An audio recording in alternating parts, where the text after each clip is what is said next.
todos los que nos acompañan. Mi nombre es Alberto Serrano, soy director de Ventuc. Le doy la más cordial bienvenida a esta sesión denominada a reducción de la jornada laboral y aumento del salario mínimo y el impacto económico. Agradecemos su puntualidad para sintonizarnos a través del Zoom y también saludamos a los que nos reproducen este material a través del canal de Incomex en YouTube. Los últimos años han promovido cambios en las legislaciones laborales que están cambiando la forma en la que las empresas administran sus nóminas y sus recursos humanos.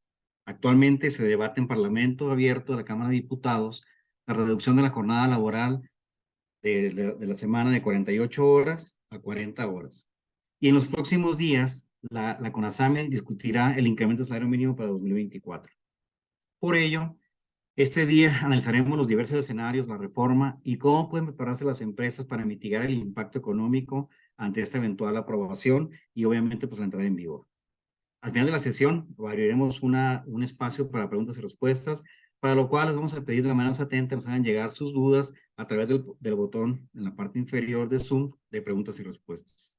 Asimismo, por medio del chat de esta plataforma vamos a estar compartiendo enlaces de suscripción de los boletines de Ventuc e Incomex para que estén siempre al día con los cambios relevantes. Sin más preámbulo, vamos a empezar con el tema que hoy nos atañe.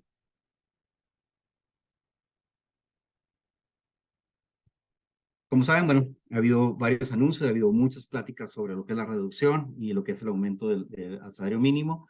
Vamos a tratar de explicar dónde vamos, lo que tenemos y hacia dónde pensamos que se van a mover los cambios. Como ya saben, digo, al final, con mucho gusto, en la sección de preguntas y respuestas, podemos ir respondiendo algunas de ellas. Inicio con algunos datos de origen, de dónde están las reformas o cómo se fueron estructurando. Como saben, en México, pues tenemos un porcentaje muy alto de personas que trabajan más de 48 horas a la semana. Pueden ser por temas de que la jornada lo requiera, por tipos de industria, en fin, por muchas razones. Sin embargo, es un porcentaje muy alto. Comparado con los países, por ejemplo, de América Latina, pues estamos dentro de los países que más horas trabajan a la semana.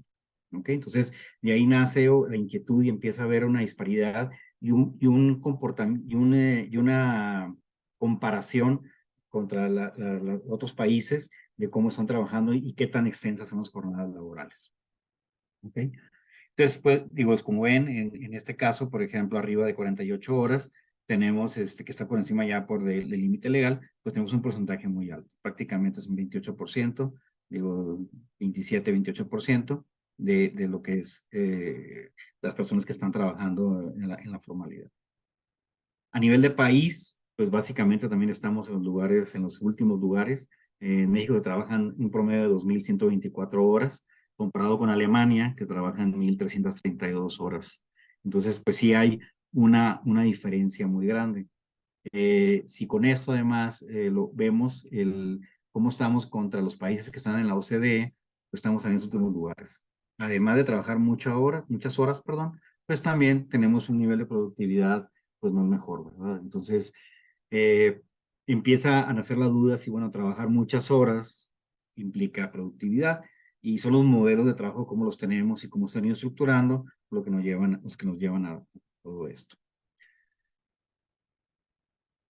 Digo, la misma gráfica, ya a nivel ya internacional, cómo estamos, y pues México parece en los últimos lugares también. Estamos por abajo de Costa Rica, de Corea del Sur, en fin, de ciertos países, cuando el promedio, por ejemplo, en la OCDE, está de 1,687 horas.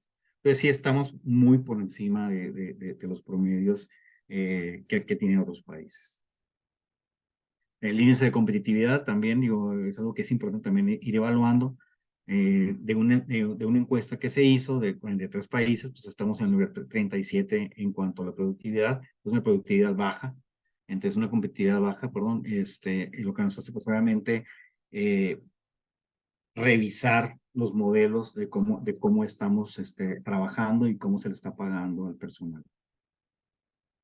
En cuanto a la equivalencia de sueldos con ciertos países, pues básicamente en dólares, pues estamos también con un incremento bajo. Desde el 2022 hemos estado con un promedio más o menos, o sea, para el 2023, de $315 más o menos el sueldo mensual, el sueldo semanal, perdón, y comparado con otros países, pues cómo están el sueldo mensual y cómo estamos con ese tipo de cambio, con el tipo de cambio general, con otros países, cómo vamos. Entonces, como ven, pues básicamente tenemos un valor adquisitivo muy bajo también de lo que es el peso comparado con otros países de América Latina. De hecho, cuando se hizo el primer incremento en el 2023, este año, se publicó esta tabla, que era la posición de los países de América Latina y cómo ya habíamos llegado al lugar número 7. Sin embargo, en el 2023, pues ha habido incremento en los países de América Latina y nuevamente pues estamos en la posición número 10.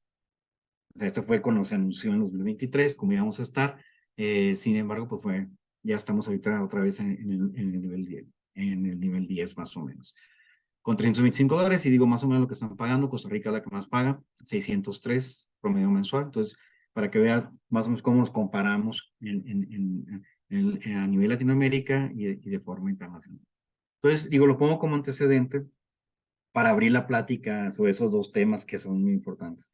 Esta la acabo de agregar y básicamente fue para que se vea el crecimiento y la inversión extranjera directa.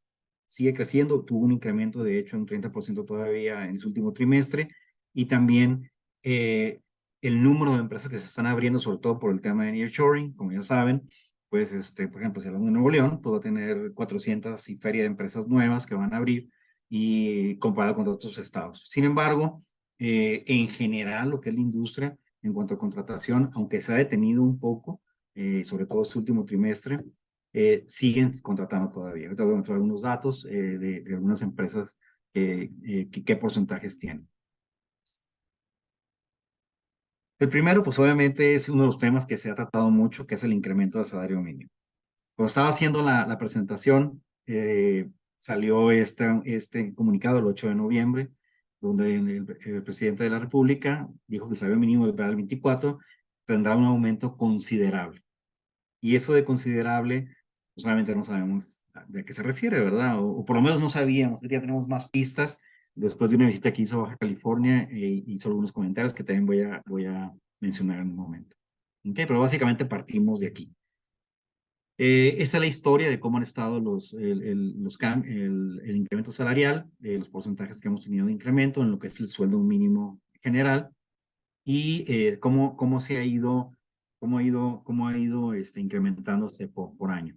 ¿Sí? Desde que entró esta administración, de 88 a 36, el primer incremento del 16, 20, 15, así vamos, ¿verdad? Como datos de referencia, en Baja California, pues el sueldo mínimo de la zona norte es distinto. Es en 312.41 en estos estados fronterizos, que son los que se mantienen con el sueldo de la zona fronteriza. Se ha recuperado un 88.5, por ahí ha habido noticias donde dice el presidente que ya estamos a un 90% de recuperación del salario. Y son cifras que ahorita vamos a comentar, son números que se manejan y que se pueden interpretar de formas distintas. Hasta el trimestre del año pasado, 19.2 millones de mexicanos ya perciben un salario mínimo, que va un poquito también en contradicción contra lo que es la administración federal, ya que el tope salarial ahí es únicamente el 4% para los funcionarios. Obviamente tienen prestaciones distintas, sin embargo, no se permite un incremento tan grande como es en la iniciativa privada.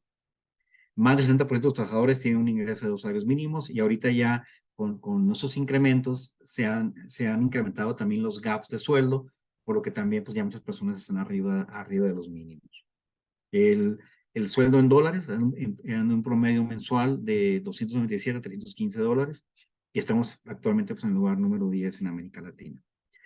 Esta misma gráfica, pero ya con datos adicionales como el sueldo de la zona libre, frontera norte, pues ya es como vamos viendo el incremento también en cuanto ya el sueldo diario, los porcentajes y también cómo va la inflación. Algunos de ellos, de los sueldos, fueron basados obviamente en la inflación. Por ahí comenta el presidente que en el 2021, por un error y por aceptar las recomendaciones de la CONASAM y del sector empresarial, pues obviamente el impacto no fue tan grande y aquí es donde perdieron un poquito la carrera de recuperación del sueldo mínimo. Porque teníamos una inflación muy alta. ¿Okay? Para este año se estima que la inflación cierre en un 4.8, 4.75, dependiendo qué fuente se busque, pero más arriba del 4.5, más o menos lo que estiman que va a tener la inflación. Por lo que, basado en eso, se hicieron varios modelos incluso sobre lo que va a ser el incremento del sueldo. Antes de pasar a esa parte, algunas industrias crecieron y han tenido incrementos de sueldo importantes. Vi un artículo que me gustó mucho y sobre todo quise ponerlo y también que lo conocieran, donde las áreas que tuvieron más salarios más altos durante el 2023 fueron temas de ciberseguridad, desarrollo de software, recursos humanos, que se incrementaron entre un 20 y un 30, desde un 15 hasta un 35%. O sea, son áreas de las empresas que incrementaron su base salarial, ¿okay? Basado obviamente en los sueldos que tenían en el 2022 a 2023. Las que no incrementaron no significa que ganen poco, significa que su gap fue menor. Por ejemplo, ingeniería de manufactura tiene ahorita mucha demanda, sobre todo en lo que es la parte de la industria de transformación. Entonces ya tienen sueldos tasados altos, entonces el incremento, pues el gap no fue tan alto. Salud, construcción, ahorita por ejemplo con el tema de nearshoring, yo lo comento porque es el tema que todo el mundo trae en boca, sobre los requerimientos de construcción, tanto para plantas nuevas, mantenimiento, remodelación, ese tipo de cosas, pues ha crecido, ya tienen ahorita un gap también alto, y por eso también digo, no fue el incremento tan alto. Retail, legal, ventas, sobre todo el tema legal, ¿verdad? Va a haber mucha interpretación que tenemos que hacer ahora, muchos contratos colectivos y muchos cambios que tienen que hacer con estas iniciativas de reforma que ya están algunos. Los incrementos en la manufactura indirectos fueron hasta un 30%. No nada más fue el incremento salarial, sino que han ido también subiendo el valor de su sueldo mínimo. La zona norte, como ya saben, hasta un 20%. La ONU proyecta un incremento del 7 al 9% por 2024. Ahorita vemos los números para que vean cómo se está comportando esta parte. El 78% de las empresas otorgaron un incremento para 2024 entre el 5 y el 6%, que básicamente es la inflación. Y cuando hablamos de estos números, pues son promedios. Estamos hablando de sueldos que van a estar arriba del mínimo. ¿Sí? Entonces, más o menos estiman un crecimiento entre el 5 y el 6%. También depende mucho de cuál va a ser el piso de mi sueldo mínimo, porque a lo mejor se junta con otros sueldos y pues se tiene que volver a subir la pirámide, o sea, de sueldos hacia arriba. De acuerdo a la ENOE, en el último trimestre del año, casi el 70% de la población ocupada en México percibe ya hasta 2 salarios mínimos. Y lo podemos ver en esta gráfica que publicó el INEGI, bueno, los datos del INEGI, donde ya vemos que hasta un salario mínimo sale un 34%, casi un 35%, y como arriba del 35%, pues ya son todos los demás sueldos que ganan, que están arriba de un sueldo mínimo. Entonces, sí vemos una parte ya mucho más que se ha estado incrementando el rubro donde gana arriba de los sueldos mínimos. Aquí me voy a detener un poquito, sobre todo porque hablamos ya de algunos escenarios que se están proponiendo y que vale la pena discutir. ¿Sí? Voy explicando lo que es la tabla. Básicamente es el sueldo mínimo general, 207.44, es el sueldo actual, y el sueldo mínimo para la zona libre frontera norte es de 312.41. Esos son nuestros dos sueldos. ¿Okay? Antes de entrar a la parte del lado derecho, explico primero esta parte. Eh, la meta del gobierno de México fue para 2024 tener un incremento mínimo de 224.94. O sea, propuso dos escenarios. Lo que era la meta de 24 mínimo y la meta del 24 máximo, que las dos que tienen asterisco. Entonces ese era el gap que tenía de incremento. Como mínimo 224, como máximo 264.64. ¿Okay? Eso era basado en el valor que tenía la canasta urbana de Coneval a mayo de 2022. Es como proyectaron todo el crecimiento hacia 2024. Porque supuestamente hasta 2024 íbamos ya a igualar el sueldo al doble, o sea, iba a estar ya al doble, y nos iba a alcanzar en la línea de la pobreza dos veces la línea. Es decir, si multiplicamos los 132.32, nos da los 264.64, que ya son dos líneas de pobreza promedio. ¿Qué significa la línea de pobreza? Básicamente es lo que requiere una persona para alimentarse y vivir. Y ahorita en resumen así lo pongo, un rato más lo explico también un poquito más a detalle. Entonces, basado en eso, pues tendríamos que haber crecido en este 2024 a 264.64, que ya ahorita el valor de la canasta urbana ya subió. Esto fue hasta el mes pasado, ahorita está como en 142 y piquito. Sí, creo que la acaban de publicar, pues, la acabo de sacar y son como 142 y fracción. Pues, ¿qué significa? Pues que ya subió 10 pesos más. Entonces, realmente ya se nos va a 283.18. ¿Sí? O sea, para poder llegar a este cambio. Entonces, en lugar de que la meta máxima fuera de 27.57, si lo quisiéramos ajustar a lo que vale actualmente la canasta de Coneval, que está cambiando cada mes, pues estamos en 36.51 de incremento. Lo que está aquí en rojo es lo que vemos poco probable que se pueda aceptar. Sin embargo, lo ponemos como un escenario para que también lo vayan considerando. Pero regresándonos a lo que sería la meta mínima para 2024, implica un incremento de 8.44.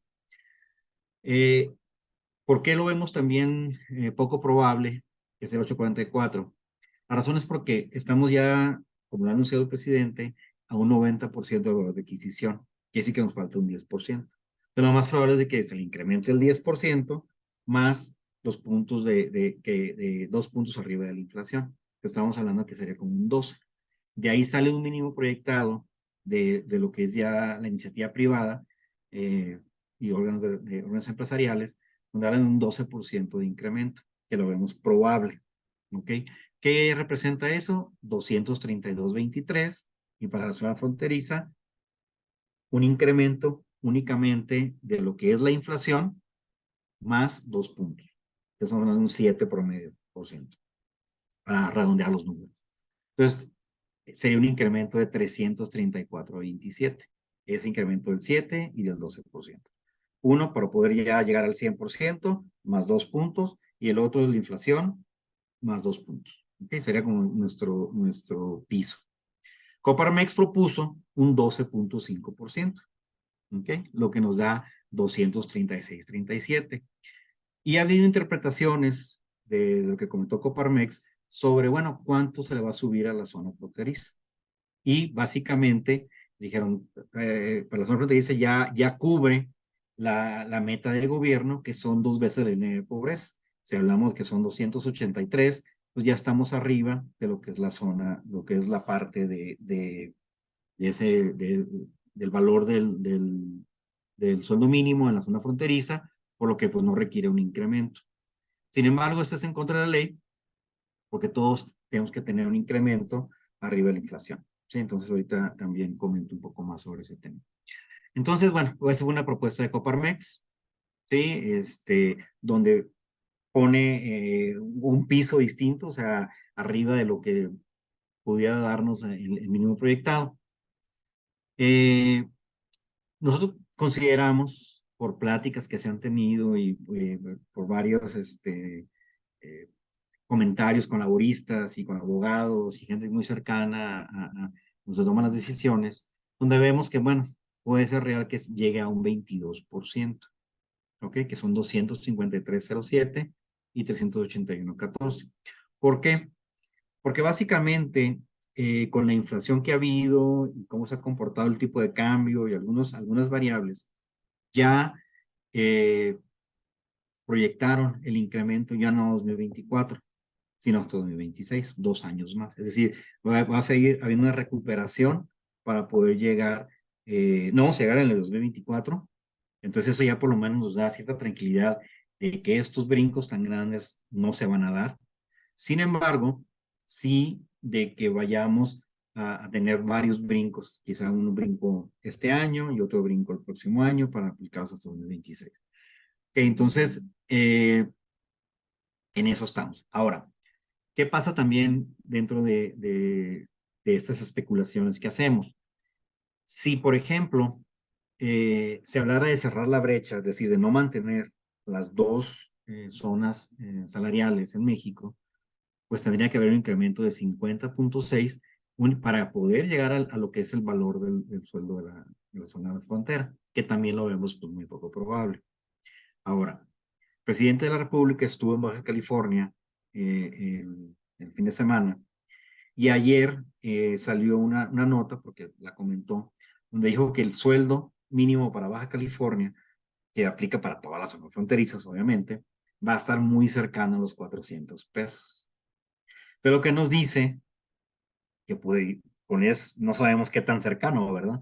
Pero digo, hablando de estimaciones del 22%, pues digo, también cercano es el 27%, ¿verdad? Entonces teníamos que ver en este número qué tanto tenemos que prepararnos para este incremento. Entonces, seguimos todavía y platicando con varias personas que pudiera ser el tope como 22% más o menos. Entonces, hablando del 22%, pues tenemos un incremento de 253,07 y de 381,14.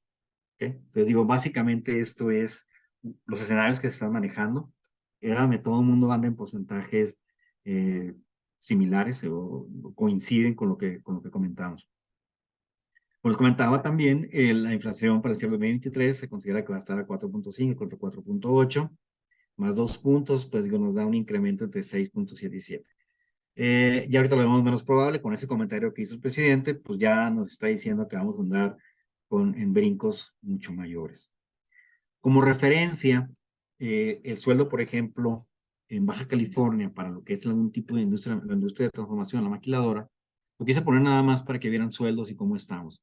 Está arriba un 6.53, ese es el sueldo mínimo de contratación, de entrada de una persona directa. ¿Ok? A los 6 meses, el promedio anda en 347.21, que ya está 11.14 arriba de lo que es el sueldo, el de la zona, el tope del sueldo mínimo. Y al año es un 16.14. Obviamente más prestación.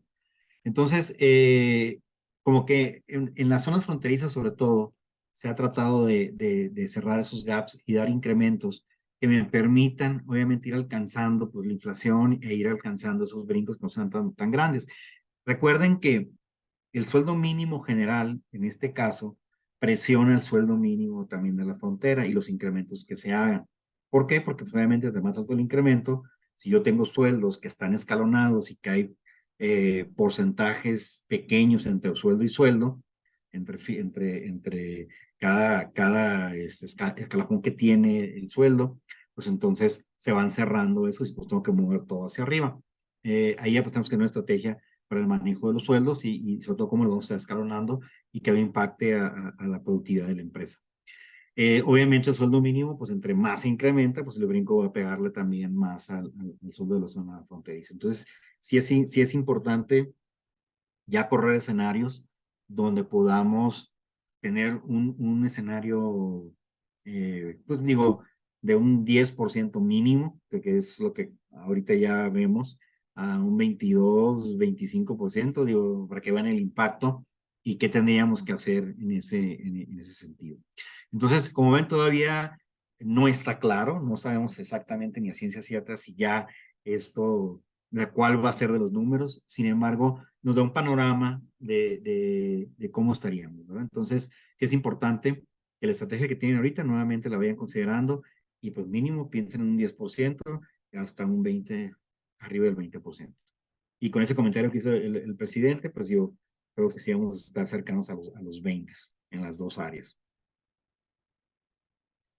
¿Qué posibles escenarios? Como les comentaba ahorita, bueno, este 30 de noviembre se va a reunir con la SAMI, con la parte obrera, también para determinar el porcentaje de incremento para el 2024. Hasta ahorita, el sector obrero no ha hecho ninguna propuesta, pero ya como Coparmex y el órgano, los órganos empresariales propusieron ya un tope de 12.5, un piso, pero lo más probable es de que sea arriba de eso. O sea, no pensamos que vaya a ser menor al 12.5, entonces pues de ahí para arriba no sé hasta dónde vayamos a llegar.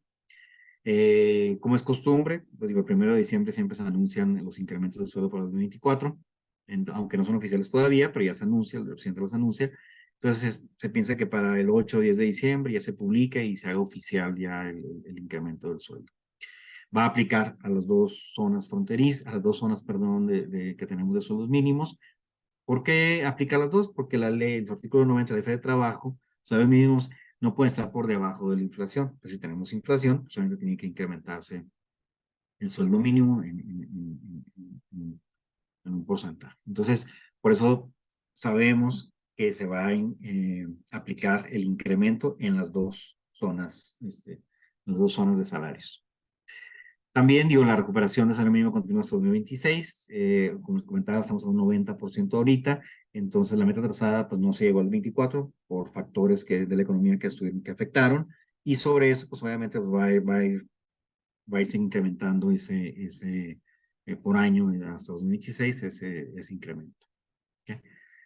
Sigue todavía el tema de mantener dos zonas geográficas, es por diseño, de hecho, por ahí lo comentaba un consultor, que es por diseño, así como tenemos la zona horaria distinta, así como tenemos el costo de la gasolina, impuestos, por ejemplo, el tema del IVA, el decreto, el tema del decreto también del ISR. Entonces, tenemos ciertos temas que se aplican en la frontera. El sueldo mínimo presiona al sueldo el mínimo de la frontera. Como les digo, entre más crece, pues obviamente si se incrementan de la misma forma, pues van subiendo mucho la presión hacia arriba en los sueldos. Eh, si el incremento fuera menor a un 20%, antes considerábamos que iba a ser igual, o sea, el incremento sería igual para las dos zonas. Si estuviera arriba del 20, considerábamos que iba a estar distinto, es decir, el sueldo mínimo general iba a crecer más que el sueldo de la frontera.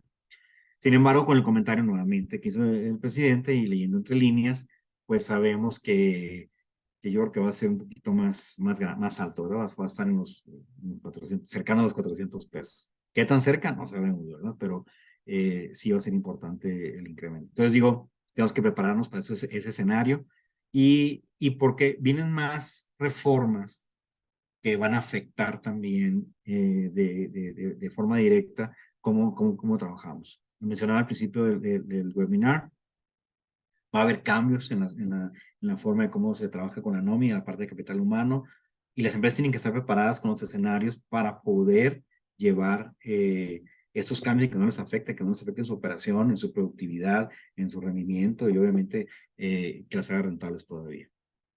Entonces digo, nuevamente son muchas especulaciones, son los escenarios que hemos visto platicando con personas que están muy de cerca con la CONASAMI, con el gobierno, y básicamente traté de resumirlo en escenarios reales y en números para que se pudiera ver su efecto.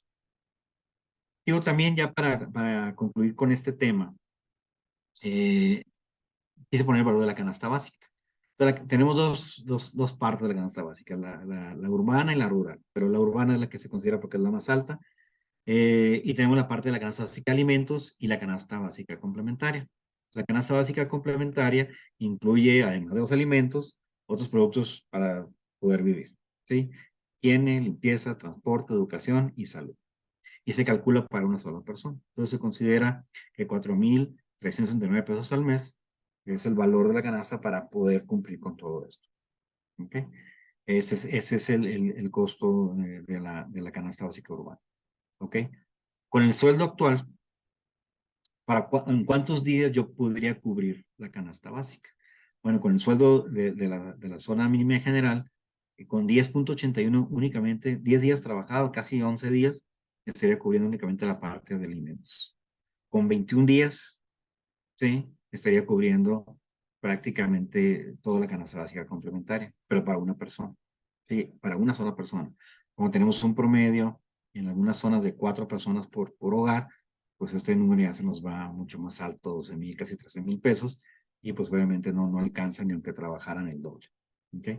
Y se está considerando que sea 2 veces la pobreza, el ingreso. Por eso se están basando y se están revisando en cuestión también de con cuánto me alcanza para pagar la canasta básica. En la zona fronteriza cambia un poco, ¿sí? De 7 a 18 y de 14 días. Es decir, con el sueldo de la zona fronteriza sí cubro, como quien dice, 2 canastas básicas, ¿sí? Urbanas, complementarias. ¿Ok? Entonces, digo, lo puse como referencia nada más para ver de dónde vienen algunos números que se están calculando. Como saben, bueno, digo, ahorita para poder llegar en el sueldo mínimo general tendría el 283,18, que implica un incremento de 37%, que es muy alto. Ok, ahorita ya subió porque el valor de la canasta básica subió, se acaba de publicar, son 142, entonces tenemos casi 37%. de incremento. Entonces, bueno, lo quise poner como una referencia y que veamos de dónde viene toda la parte de, de los incrementos y en qué se están basando para hacerlos. Por otro lado, tenemos lo que es la reducción de la jornada de trabajo. Y también, digo, tenemos muchas incógnitas en cómo se va a ir manejando. Sin embargo, bueno, trato de explicar nuevamente basado en muchos artículos, en muchas pláticas con muchos abogados sobre qué se está presentando y qué pudiera suceder. Igual, empiezo con algunos datos que muchas veces para mí son importantes porque pues, nos dicen pues cómo estamos, ¿verdad? O sea, a nivel mundial. En México se ha mantenido la modalidad de trabajo presencial. Casi el 62% de las empresas están trabajando de forma presencial. O sea que el home office fue únicamente en un periodo y ya están regresando y algunas empresas obligando a los colaboradores a que regresen a trabajar a las empresas. El 27.6% laboran más de 50 horas, lo que comentábamos hace rato, es un porcentaje alto que tienen jornadas extensas, por muchas razones, por el tipo de trabajo que es, por la industria, o necesidades de las empresas por llegar a una meta quizá de manufactura, de ventas, de lo que sea. El 40% de los empleados en el país tiene jornadas laborales excesivas, es decir, es un porcentaje también distinto donde ya tengo una parte alta. El 31% de las empresas reconoce que sus empleados están más estresados. Y esto, digo, como saben, la norma 35 por ahí eh, nos da un indicador de cómo están las empresas. Entonces, de ahí también empieza a salir mucho de información sobre si la jornada, además de que estamos en las horas, los países que más horas trabajamos, jornadas más largas, pues empiezas también a hacer un análisis para poder sustentar cualquier tipo de cambio. Entonces, por ejemplo, aplicando la norma 35 del 19 al 23 y haciendo un comparativo, se incrementó la carga de trabajo, se incrementó la jornada de trabajo, se incrementó la interferencia con la relación trabajo-familia, que es de ahí donde viene mucho el tema del cambio de la propuesta de la jornada, y también las condiciones en el ambiente de trabajo. ¿De acuerdo? Tiene mucho que ver con la gente que estuvo en home office, el equipamiento y una serie de cosas también por ahí. A nosotros que nos toca revisar la norma 35 y que vamos a muchas empresas, también vemos que muchas de las empresas tienen iniciativas para mejorar el ambiente de trabajo, cuidan a las personas. Sin embargo, cuando se aplica la norma 35, llegamos a un número que casi no cambia, que está entre un 25 y un 30% de riesgos de personas alto o muy alto. ¿Y dónde? En estas áreas precisamente. O sea, no estamos tan lejos de los porcentajes que se publican. O sea, sí es algo que se puede medir y que estamos sacando constantemente cuando se aplica, por ejemplo, la norma 35, que es ese termómetro que nos permite ver ese nivel, pues digo, más que de estrés, ese nivel de factor que están afectando a las personas. Digo, la carga de trabajo, la jornada de trabajo, en ocasiones para algunas empresas y para algunos empleados es importante. Hay un acuerdo que aunque me queje, eh, porque lo tengo que trabajar y pues requiero ganar más dinero, lo trabajo y por eso lo hago, ¿verdad? No me pongo una pistola, simplemente se está presentando, se presenta mucho y tiene que ver con muchos factores que ahorita vamos a ver también. ¿Okay? 4 de cada 5 empleados ha experimentado un nivel de estrés laboral, la cuarta parte ha recibido apoyo de sus empresas, y eso es importante porque nos damos cuenta de que hace 2 años, eh, digo, antes, pero vamos a decir que hace 2 años, fue cuando se empezaron con los cuestiones de la norma 35 para todas las empresas ya obligatorio, y ahorita tienen que volverlo a aplicar. Revisando muchas empresas, se comentó sobre ciertos temas y en la realidad no se hizo nada sea, siguieron igual y con el mismo nivel de estrés. Y si ahorita hacemos otra vez el cuestionario, lo aplicamos, nos damos cuenta de que pues todavía siguen los problemas, no se ha mejorado absolutamente nada. Entonces, esto es lo que tenemos que considerar, porque con estos cambios que vienen inspecciones y vienen muchas cosas, sí es importante estar cumpliendo y realmente tener las iniciativas para los cambios y hacerlos. En los últimos 12 meses, el 80% de los empleados padeció de estrés laboral. Y eso es reciente, se acaba de publicar. Entonces significa que todavía sigue teniendo un efecto en los empleados. Este cuadro lo quise poner porque nos sirve también como una referencia, ¿sí? Y creo que es importante el poderlo entender un poquito. La Organización Internacional del Trabajo cuenta con 8 convenios para regular las jornadas laborales. México solo 4 están vigentes. ¿Ok? Eh, rápidamente los comento. El convenio 01, que viene de 2019, que habla de una jornada de trabajo de 8 horas diarias o 48 horas a la semana. Entonces está vigente en México. El convenio 14 también, desde el 21 se aprobó, que nos habla ya de algunas industrias y dentro de esas industrias que tienen que tener ya un día de descanso mínimo. ¿Sí? Entonces ya es uno que se aplica también, se ratificó en México en el 39. El 030 también para ciertas industrias y fue también creado para proteger a personas de públicos, privados, en lo que es la parte de comercio, y también habla de 48 horas, 8 días por semana. Entonces, para ciertas industrias se fue clasificando de forma distinta y esas son las propuestas que se hacían para que obviamente los miembros a la Organización Internacional del Trabajo pues pudieran cumplirlos. El 106 también, que habla también un día de asueto a la semana, ¿sí? México lo ratificó en el 59. El 047 lo comento porque después de la Segunda Guerra Mundial en Estados Unidos, fue cuando propuso ya la reducción de la jornada a 40 horas semanales. Y en México, pues hasta ahorita estamos hablando de este tema. O sea, ya tenemos desde el año 35 que se propuso y a la fecha, pues todavía se sigue negociando y seguimos platicando sobre ese tema. Hay otros convenios que no, en México nos han aprobado, sin embargo, pues quería que los conocieran y que supieran de dónde vienen algunos, con esa referencia al 01, el 001 con el 014, bueno, se refieren a estos convenios. Como saben, bueno, la diputada Susana Prieto fue la que propuso, bueno, propuso la iniciativa de ley para reformar la ley federal de trabajo con el fin de establecer un día de descanso, de un día de descanso a 2 días de descanso a la semana, lo que reduce la jornada a 40 horas. ¿Sí? Eh, dentro de los argumentos, pues obviamente es el bienestar de las personas. ¿Sí?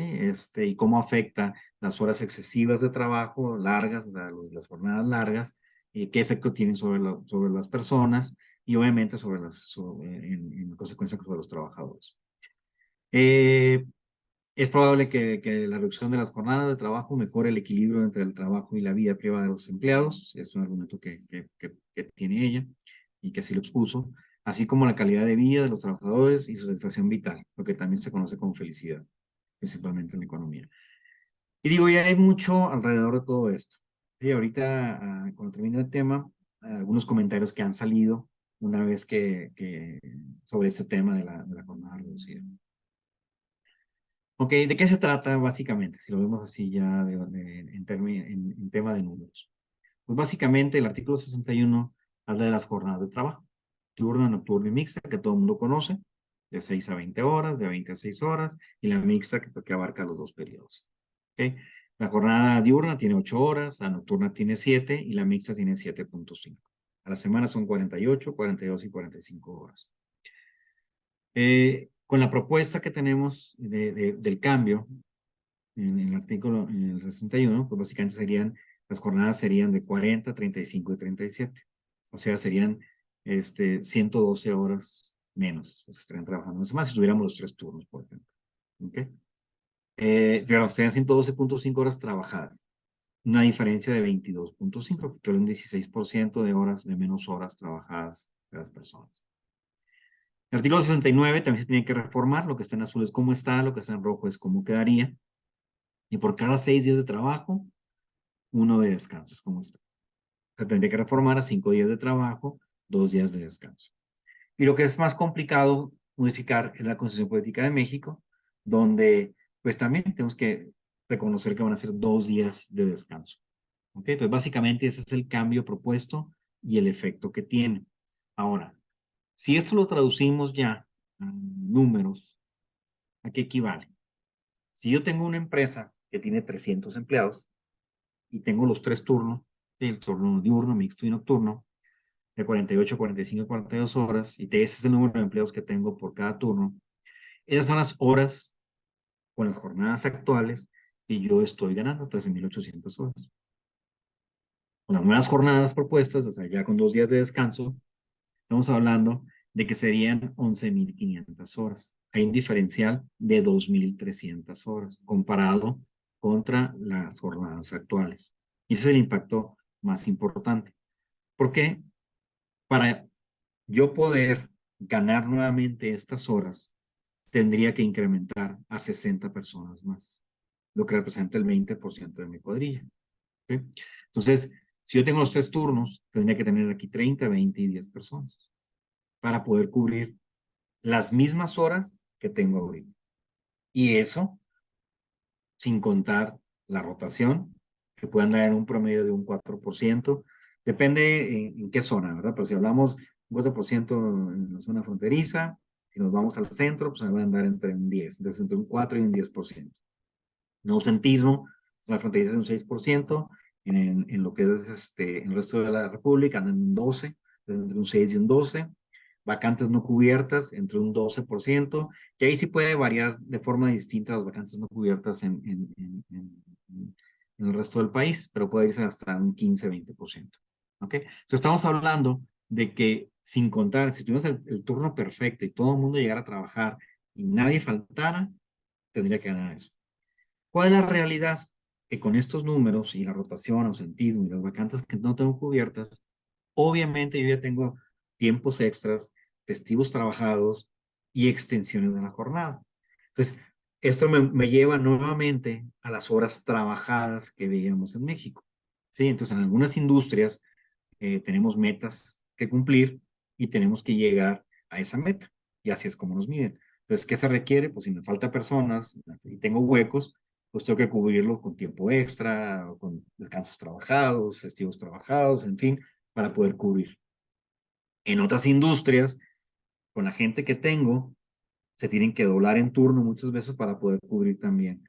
Si hablamos de restaurantes, si hablamos de ese tipo de industrias donde tenemos que muchas veces cubrir porque falta gente, lo cubrimos con esas jornadas más largas. ¿Ok?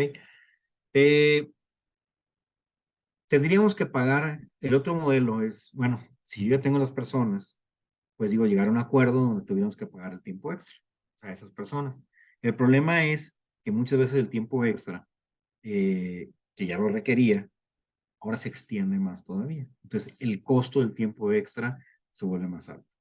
Y no nada más para la parte de la empresa, sino en el momento que ya ese excedente de efectivo que tenemos por tiempo extra, por descansos trabajados, por festivos trabajados, digamos ya al empleado, pues obviamente su factor de integración va a cambiar, su sueldo base de cotización va a ser distinto, se va a incrementar y va a tener personalmente más impuestos. Entonces, es un efecto que no nada más eh, afecta a la empresa, sino también al colaborador. ¿Ok? Eh, Ahorita, por ejemplo, también se habla de lo que sería el sábado de descanso. No se ha definido muy bien, pero sería como una especie de prima sabatina. Así como tenemos la prima dominical, tenemos una prima sabatina, donde el sábado se convierte en un día de descanso y si se trabaja, pues hay que pagar el 200%. Por lo menos hasta ahí, las reglas hasta ahí van. ¿Sí? Un tema que también creo que, y considero que es muy importante, es, por ejemplo, con del el cambio de la jornada, ¿qué va a pasar con los días de vacaciones? Por ejemplo, en el caso de los días de vacaciones, sabemos que este año cambiaron, tenemos la tabla de 12 días de vacaciones, pero lo considerábamos 6 días hábiles, lo que es de lunes a sábado. Ahora, con una jornada reducida de 5 días, pues de los días hábiles van a ser de lunes a viernes. ¿Ok? Digo, entiendo que en este caso hay muchas interpretaciones y hay turnos que ya son de 5 días y consideran 5 días nada más. Pero bueno, hablando sobre lo que tiene la ley, él habla nada más de 6 días, 8 horas diarias. ¿Sí? Eso es lo que ya sabemos. Cualquier otro acuerdo, bueno, pues ya es una negociación y ya depende de cómo lo vayan a defender. Pero pasando a lo que está únicamente en la ley. Entonces, ¿qué significa esto? Que, por ejemplo, si yo tengo 5 días y voy a salir 12 días el primer año, pues voy a salir 5 días de la primera semana, 2 días de descanso, que no cuenta como vacaciones, luego 5 días más, otros 2 días de descanso y luego los 2 días que me faltan de vacaciones. Entonces, mis vacaciones serían de 16 días prácticamente. ¿Sí? ¿Por qué? Porque me iría las 2 semanas completas más 2 días, ¿no? Entonces, es algo a considerar y conforme vamos cambiando la antigüedad, pues obviamente van cambiando también los días de vacaciones y pues se va haciendo más largo la ausencia que voy a tener dentro de la empresa. ¿Ok? Los incrementos también de sueldo para el 2020, 24 y 25, pues también va a ser un tema importante. ¿Por qué? Porque se va a estar reduciendo se va a incrementar el sueldo, va a haber un ajuste, ya está dicho, y también va a tener un efecto. ¿Por qué? Porque el valor de la hora, el valor de los sueldos, pues va a cambiar. Y es donde tenemos que evaluar qué nos conviene más. O sea, el contratar 60 personas, pues no es nada más para la nómina, es el costo que tengo de contratarlos. Si tenemos una rotación y no hay mucha gente, o en algunos estados de la República ya no hay gente, pues me va a costar más traer gente que, que quizá pagar el tiempo extra. Entonces sí tenemos que hacer esa evaluación. ¿Ok? Y también por ahí, como saben, hay otra iniciativa que va junto con pegado a la reducción de la jornada, que son los 30 días de aguinaldo. Ya hay muchas explicaciones, que sí o que por qué no. Ahorita comento algunas de ellas. Si esto lo vemos en números, pues ya empezamos a ver el impacto que va a tener. El mismo ejemplo, partí de un sueldo que es el mínimo de entrada de lo que es la industria, que está un 6% arriba de lo que es el sueldo mínimo de la zona fronteriza. Entonces me da una nómina de 1.200.000. 300 empleados, tiene una nómina de 1.200.000, más o menos, con una carga social de 18% promedio, que puede variar también. Entonces ya me da este monto de 982.000 pesos a 1.160.000 pesos. Si agregamos los 60 empleados, como les comentaba, así como que los contrato y ahí están, me los traigo y los pongo, tendría un costo con el mismo sueldo base. Obviamente este dato no es nada más como referencia y es un cálculo, porque le puse sueldo a todos igual. Pero pues sabemos que hay una escala de sueldos distinta, hay directores, gerentes, supervisores, en fin, hay un escalafón. Pero bueno, para hacerlo sencillo, si lo quise manejar. Entonces, el mismo ejemplo me costarían 231.000 pesos. Es quiere decir que mi nómina pues se va a incrementar un 20%. Nada más para tener 60 empleados. Si a esto le agregamos tiempo extra, variables y una serie de cosas, obviamente pues van a cambiar los porcentajes, ¿verdad? Pero nada más para efecto de ejemplo. Entonces esto me costaría contratar 60 personas más, también sin contar el costo que tenemos de contratación, ¿sí? El reclutar o el ir a buscar personas, traerlas, el transporte y todo lo que implica tener 60 personas más para llegar al mismo número de horas y poder cumplir con la meta que tengo. ¿Sí? Si hablamos de la industria de transformación, de la meta de producción. Si hablamos de otro tipo de industrias, en ventas, pues ahora a lo mejor con menos gente voy a tener que tratar de vender más y empieza a haber cierta presión laboral también en ciertas áreas. De hecho, veíamos algunas industrias donde no van a contratar más personas y les va a exigir más a las personas. Entonces, ¿se acuerdan que hablábamos de las jornadas largas, que hablábamos del estrés y de muchas cosas? Bueno, contradice mucho contra lo que la reforma quiere cambiar. Bueno, entonces, si a esto le agregáramos un sueldo, perdón, tiempo extra adicional, pensando que vamos a compensar nada más las horas que no tenemos, que son las 2.300 horas en tiempo extra, pues obviamente tenemos la regla de 3x3 del extra, y depende de la necesidad que tenga la empresa, en fin, ¿sí? Pensando que es tiempo extra, puede que son dobles y triples, puede tener un excedente, o que trabajo también días de descanso, que se pagan al 200%. Bueno, además de este costo, tendríamos un 25% más que esto. ¿Okay? Entonces, hablando como casi de 300.000 pesos. Entonces, es donde tenemos que evaluar qué vamos a hacer como empresa. ¿Sí? ¿Cuál va a ser el escenario? Como saben, muchas empresas ya ahorita, bueno, muchas ya están en modelos de prueba de la jornada de 40 horas. Empezaron a hacer ajustes y corridas y ya tienen turnos de 40 horas. Por ejemplo, un estudio que se hizo, más o menos un 2% ya los está aplicando y como un 50% ya está en planes de cómo lo van a aplicar. Y nuevas contrataciones las empiezan ya a meter a las nuevas formas de trabajo. ¿Por qué? Porque este cambio de la reforma bien, o sea, se va a hacer. ¿Sí? Ahorita vemos los escenarios que puede haber y fechas en las que se pudiera presentar. Pero básicamente es un cambio que se va a dar y tenemos que ir planeando qué vamos a hacer como empresas. ¿Sí? Bien. Entonces, digo, ese sería un escenario así general. Obviamente, como les comento, no es con un solo sueldo, es únicamente para ver el impacto en números. ¿Qué posibles escenarios se van a presentar o se pueden presentar? Bueno, y eso ya se presentó en las dos cámaras, ya está para que se apruebe. Eh, Se dictaminó el que propuso la diputada Susana Prieto y ya fue aprobado. Esa semana es la última semana del Parlamento abierto, o sea, ya salen de vacaciones. Lo que se ve más difícil es el cambio de la Constitución. Sí, ahí sí requiere más tiempo. No pensamos que se va a dar desde aquí a diciembre, no pensamos que se vaya a dar. Entonces, se aprobaría prácticamente hasta el próximo año. ¿Ok? Ahorita nos dan los tiempos. Yo creo que sí sería como mediados del próximo año, más o menos estaría aprobándose. Y también, una vez que se aprueba, pues tiene que pasar a los congresos estatales y pues también va a tener también otro tiempo ahí de aprobación y de maduración y que se turne hasta que ya se apruebe y pues ya se haga el consenso general.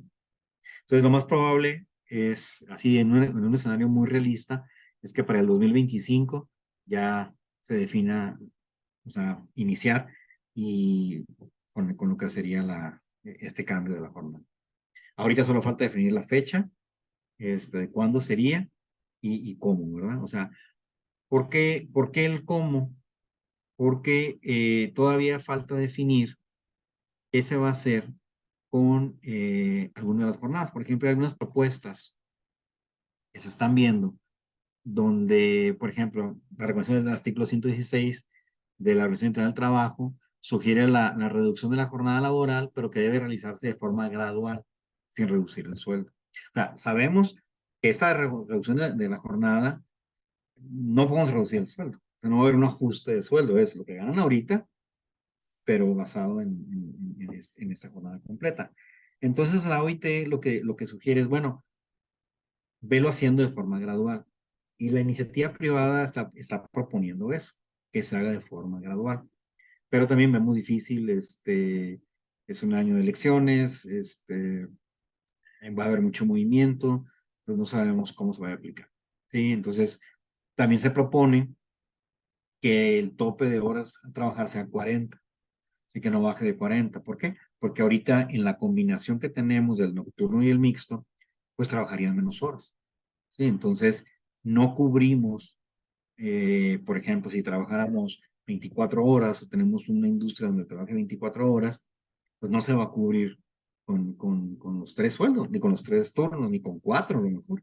Entonces, tenemos que buscar la forma, bueno, se está proponiendo buscar la forma en la que se pueda negociar el cambio, es decir, el tope y que sea una transición para el cambio. No más que entre en el 25 y también, por ejemplo, hay un tema, hacen mucha referencia a este cambio que Chile ya lo maneja, hay una serie de cosas y otros países también ya lo tienen, pero también negociaron por industria. Hay lecciones aprendidas, es decir, bueno, ¿qué pasó después de que se aprobó y empezó a trabajar? Bueno, que hay ciertos tipos de industrias que requiere jornadas distintas. Entonces, lo que proponen también en la iniciativa privada es, bueno, los órganos empresariales, vamos viendo también por industria qué requerimientos tenemos para que también se consideren como parte del cambio, que no sea general para todos, igual para todos. Y basado en ese tipo de industria, que puede haber excepciones a la reforma. Entonces, también, digo, se está en pláticas, se tiene que ver, como les comento, así es como se propuso, ahorita así se probó, entonces pues, vienen las negociaciones y ver si realmente se va a poder hacer algún tipo de cambio. Eso es por el lado de la jornada.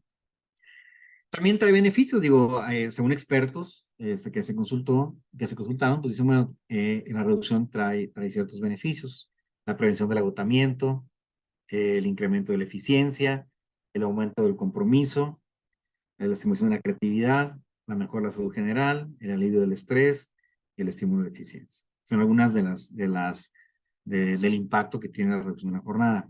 De hecho, hay un estudio ahorita donde hace 2 años en Estados Unidos y en Canadá y no me acuerdo en qué otro país, ya están trabajando con jornadas de 4 días, ya no de 5 días. Después de la pandemia, pues empezó a ver que algunas personas pueden trabajar menos días y están empezando a probar y han tenido un impacto al parecer positivo. Aquí nada más hay que recordar otra vez, cuando hablamos de los sueldos, de la canasta básica, cuando hablamos de ese tipo de cosas y hablamos de las jornadas largas de trabajo de las personas, en muchas empresas y en muchas áreas de México, pues lo hacen por necesidad. O sea, necesito tener otro trabajo o necesito trabajar tiempo extra para poder cubrir mis necesidades básicas, ¿sí? Hay otra corriente que habla de que la jornada va a traer o va a orillarnos más a la informalidad para muchas personas, donde van a buscar esos 2 días hábiles, esos días de descanso, perdón, tener otro trabajo. Y como la ley no me permite hacer ese tipo de contrataciones de horas o de días o ese tipo de cosas, aunque hay jornadas reducidas y muchas cosas está complicado, entonces piensan que se va a ir mucha gente a la informalidad. O sea, van a buscar trabajo esos 2 días, que se les pague por fuera o alguna actividad que no requieran darse de alta. Entonces, entraría ya también un sector informal. Entonces, sí hay ahorita muchos huecos en la ley. Todavía el sueldo no alcanza en ciertas zonas. Entonces, sí es un tema importante que va en conjunto. O sea, no nada más eso, que se reduce la jornada, el sueldo. Todo está afectando de forma directa a la persona. Y la verdad que bueno que estamos poniendo tanta atención a este tipo de temas porque pues abre los ojos a muchas empresas de cómo estamos y también a muchas personas también de qué es lo que requieren, ¿verdad? Entonces, sí es importante conocer todos estos roles y todo el impacto que tiene a nivel global. Bien, entonces básicamente digo, esto es en cuanto al tema de la reducción de la jornada. Como saben, hay otras reformas que vienen por ahí y esas las voy a mencionar muy rápido, es la contratación de adultos mayores, que también ya se aprobó y está en este nada más para que pueda pasar. Es el 5% si tienen de adultos mayores. Sobre todo para los que tienen arriba de 20 empleados, es importante el duplicar el aguinaldo, que va junto con la jornada reducida. Eh, Inicialmente se propuso que fueran 40 días, ahorita ya son 30. Tener menos años para acceder a las primas de antigüedad, también se está cambiando todo el tema de la antigüedad. El contar con días de descanso adicionales, reducir la jornada. Y ese contar con días de descanso adicionales habla mucho también de un calendario de días festivos que se está proponiendo con algunos días festivos adicionales. Reducir la jornada laboral, que ya lo comentamos. Eh, la desconexión al trabajo, que es no gastar chats ni llamadas después de horario laboral. Es también muy importante publicar sueldos de vacantes para el tema de igualdad de género, porque se tiene que conocer el sueldo y no importa el género, ganen lo mismo. Entonces, algunos ya están por aprobarse. El derecho de los trabajadores independientes para afiliarse voluntariamente al Seguro Social, también para que todo el mundo tenga Seguro Social. En cuanto a la condición de adultos mayores, pues son arriba de 60 años, de 60 en adelante. De la población de México, 18 millones de personas son mayores de 60 años, 6 millones participan en el mercado laboral, 85,000 están buscando trabajo. Al inicio de 2023, 35,000 perdieron su empleo, 7 de cada 10 se encuentran en la informalidad. Y aquí es donde empezamos a hablar de por qué no se contratan, cuántas horas pueden tener a la semana, en fin. El medio incremento en el factor de riesgo de trabajo, el impacto que tiene es mínimo porque realmente no afecta mucho. Donde sí afecta es cuando se manejan algún tipo de seguro de gastos médicos privado, pues ahí sí, el adulto mayor cotiza más caro. Y también lo que se tiene que hacer es un rediseño de métricas de desempeño, porque no se puede medir de la misma forma una persona que es muy productivo porque es muy rápido en un trabajo físico a personas que tienen arriba de 60 años. Entonces, por ahí hay algunas iniciativas de INEGI, de NOE, de WTW, ¿no? Entonces, pero básicamente hacia allá va esta ley, los 30 días de aguinaldo, ¿sí? También. Eh, ¿Por qué? Pues porque el artículo 86 no se ha reformado de hace muchos años y se considera necesario hacerlo. Esto es un complemento también para los sueldos bajos. Entonces tenemos tiene muchos argumentos, se ha discutido mucho. Vamos a ver si se aprueba ya finalmente o no. Explotación también para lo que es las jornadas, en cuanto al el excedente de la jornada, jornadas largas. También, digo, algo que me llama mucho la atención es lo que se está proponiendo. Las sanciones que van de 3 a 10 años y de 5,000 a 50,000 días de multa, ¿sí? Para personas que tengan, o sea, para empresas o personas que contraten al personal y que lo tengan más de la jornada normal de trabajo. Entonces, sí es un tema importante. Algo que se me pasó a mencionar, bueno, sí se me pasó a mencionar en el aguinaldo, y eso yo me llamó la atención porque fue un número que acabo de ver de un estudio reciente, es que un porcentaje muy alto de empresas en México no paga aguinaldo. Y algunas empresas, pues, como una obligación, no lo pagan. Los empleados tienen un año, o sea, del 20 de diciembre al 20 de diciembre del siguiente año para poder pues solicitar que se le pague. Sin embargo, si ya se vence esa fecha, pues ya lo pierde. Y algunos empleados, por temor a perder el trabajo, pues no lo reclaman. Pero es un porcentaje alto, estamos hablando de, creo que es un 30% de empresas no pagan el aguinaldo. Entonces, es un tema también importante que creo que por ahí ha salido y esto pues obligaría también más a tener más de cerca de que se hagan ese tipo de reformas y se apliquen. Pues muy bien, aquí termino con los temas. Yo sé, no hay una estrategia eh, todavía definida con claridad de decir, ese es el incremento, así va a empezar la jornada. Todavía no, hay mucha especulación. Yo creo que cada vez aquí a diciembre se van a ir cerrando más la información en cuanto a los porcentajes de incremento de sueldo y también cuándo aplicarían lo de la jornada reducida y si el aguinaldo va a entrar o no. Eh, pero se va a ir clarificando cada vez más. Vamos a tener más claridad sobre ese tema de aquí a diciembre. Ahorita son especulaciones, es lo que vemos. Como sugerencia, sí, definitivamente tenemos que prepararnos para esos incrementos y sobre todo los comunicados de prensa pues son importantes porque hablan ya de un incremento de, como les comentaba, de 400 pesos en diarios o muy cerca de 400 pesos, entonces significa que va a ser un incremento importante. Entonces, como empresa tenemos que tener estrategias para ir preparando eso. Eh, Finalmente, digo, la única recomendación sería ya que dentro de esos escenarios que están haciendo, también lo vayan consultando con sus abogados para ver hasta dónde vamos a poder llegar y hasta dónde nos pueden defender y hasta dónde podemos hacer. ¿Sí? ¿Por qué? Porque eso está cambiando y pues básicamente es un tema que nos va a afectar a todos. Pues muchas gracias. Voy a irme ahorita al tema de las preguntas, a ver por ahí en el chat. Y cualquier duda, comentario, nuevamente en el chat, podemos mandar esa información de cualquier cosa que comentamos hoy. El salario mínimo de cuánto va a ser. Pues digo, depende de la zona donde esté, todavía no sabemos. Digo, si es una zona en una parte, los estados que, que tienen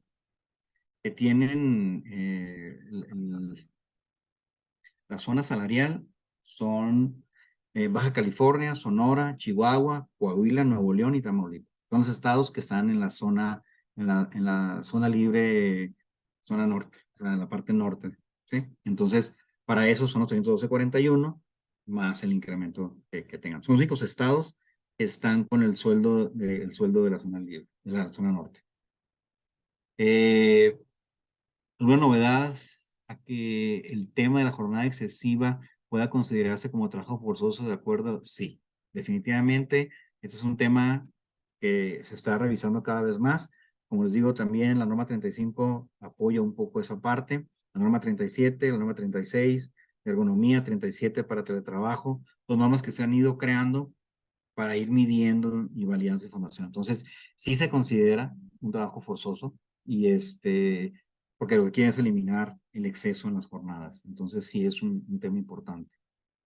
Si se aprueba la reducción de la jornada de trabajo de 48 a 40 horas, ¿qué pasaría con los turnos? Bueno, es lo que todavía, ahorita sí bajarían a 37.5 y 35 conforme al artículo 161, pero lo que se está viendo ahorita es de que se pueda negociar esa parte, que el tope, que el de los turnos, pues sí sea, se consideren de 40 horas como tope. No sabemos si va a llegar o no, pero, pero bueno, digo, es algo que la parte empresarial está haciendo ahorita su lucha en ese sentido. En caso de que se apruebe la reducción de la jornada, qué impacta menos a las empresas? ¿Pagar tiempo extra o contratar el turno adicional? Aquí, si contratáramos el mismo número de personas, quizá el costo sea menor. Aquí lo único que hay que ver es el costo que tenemos de contratar y cuánto nos cuesta contratar una persona nueva, por un lado. Y el segundo es, si tenemos rotación y tenemos vacantes y tenemos ausentismo, esa parte, ¿cómo lo vamos a manejar? ¿Sí? ¿Por qué? Porque eso es pensando que tengo mi plantilla al 100% y nada más voy a agregar otro número de empleados y van a estar al 100%. Quizás esa parte sí me cueste menos, pero ya ese costo alrededor de cuándo de traer esas 60 personas es lo que me puede costar mucho más. En el tiempo extra, aquí también tenemos una contradicción, ¿verdad? Por un lado, pagar tiempo extra para poder complementar, porque ya tenemos a la persona y es pagarle a él mismo, tenemos todo ese costo de contratación. Pero por otro lado también hablamos de las jornadas que son extendidas. Entonces, ahí tenemos que ver cómo se va a regular esa parte, porque también sería ya un abuso, ¿verdad? En cuanto a jornadas. Pero, digo, aquí es el estudio, yo hice un cálculo, me salió un 25% más el tiempo extra, sin contar nuevamente los gastos asociados a la contratación de personas. Si se trabaja el sábado, siendo ya un día de descanso, semanal, se paga el 200%. Lo más probable es que sea el 200% y que sea, o sea, se pagaría el doble, pues el día trabajado más el doble, ¿verdad? Entonces, sí sería al triple y pues obviamente tenemos un efecto distinto. Se va a considerar el sábado como sabatino, el descanso sabatino, en eso está, digo, todavía no se define bien, pero básicamente por ahí sería el tema.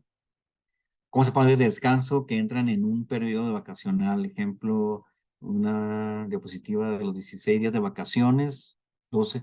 Bueno, los días de descanso serían sábado y domingo. Ok, pensando que hay 2 días de descanso. Si tienen jornadas o turnos distintos al sábado y el domingo, quiere decir que los días de descanso son otros días. Ok, entonces, nada más habría que ver cómo está su turno. Ahí empieza el tema de la prima vacacional. Cuando el domingo o la jornada incluye el domingo como un día normal de trabajo, hay una prima dominical, perdón. No sabemos si va a aplicar una prima de sábado también, ¿verdad? Una prima sabatina. Entonces, bueno, es lo que está, todavía no está claro cómo sería ese ejemplo. Son 12, sí. O sea, los 12 días serían, porque si son 5 días hábiles que tiene la nueva jornada y son 12 días de vacaciones, pues en 2 semanas voy a cubrir 5 días, dos descansos, 4 descansos, dos descansos por semana y me quedan 2 pendientes todavía, 2 días adicionales de vacaciones para la siguiente semana.